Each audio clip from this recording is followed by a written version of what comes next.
네, 다음 소식입니다. 1986년 경기도 일대에서 잇따라 터진 살인 사건은 30년 넘게 누가 범인인지 찾지 못하고 미제로 남았죠. 이렇게 영화로도 만들어졌습니다. 1년 전 진짜 범인으로 밝혀진 이춘재가 오늘 법정에 처음 섰습니다. 연쇄 살인 사건의 진범이 자신이라고 밝히면서도 복역 중 이 영화를 보고 나서도 아무 느낌이 안 들었다고 말했습니다. 김도훈 기자입니다. 영화 살인의 추억의 마지막 장면은 배우 송강호가 정면을 뚫어져라 쳐다보며 끝납니다. 봉준호 감독은 이 장면으로 과시적인 성격의 범인이 이 영화를 보러 극장에 올 것이라며 범인이 송강호의 눈을 보면서 끝내고 싶었다고 했습니다. 이춘재는 이 장면을 봤느냐는 질문에 기억한다고 말하곤 침묵했습니다. 첫 살인사건 후 34년 만에 법정에 모습을 드러낸 이춘재. 그러나 얼굴은 외부에 공개되진 않았습니다.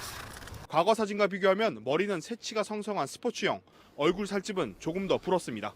56살이 된 연쇄살인범은 34년 전 미제 사건의 전말을 자세히 털어놨습니다. 이춘재는 지난해 9월 부산교도소에 경기 남부경찰청 수사관들이 찾아왔다는 소식을 듣고 드디어 올 것이 왔구나 생각했다고 말했습니다.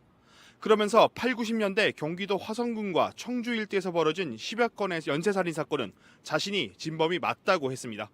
이춘재가 말한 연쇄살인 사건은 1986년 9월부터 1991년 4월까지 14명의 여성이 성폭행 뒤 살해당한 사건입니다.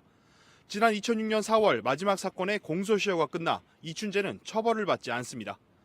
이춘재는 자신의 범행이 영원히 묻힐 거라고는 생각하지 않았다며 잡히지 않으려고 증거를 없애거나 철저히 사전 계획에 따라 범행하지는 않았다고 말했습니다. 그러면서 살인과 성폭행 등 수십 차례 범행에도 경찰 조사는 단 한 번만 받았을 뿐이라며 자신도 왜 용의선상에 오르지 않았는지 의문이라고 했습니다. 8차 사건도 20년간 옥살이를 한 윤성효 씨가 아닌 자신이 저지른 게 맞다며 당시 상황을 자세하게 설명했습니다. 이춘재는 법정에서 사건 관련 모든 분들께 죄송하고 반성하고 있다며 사죄하는 마음이라고 밝혔습니다. 이춘재 연쇄살인 사건은 국내 3대 미스테리 사건으로 뽑히며 영화로 만들어지게 됐습니다. 이 씨는 법정에서 자신의 범죄를 주제로 만든 영화 살인의 추억을 교도소에서 본 적이 있다고도 했습니다. 이춘재는 법정을 나서면서 윤성효 씨를 향해 고개 숙여 인사했습니다. JTBC 김도훈입니다.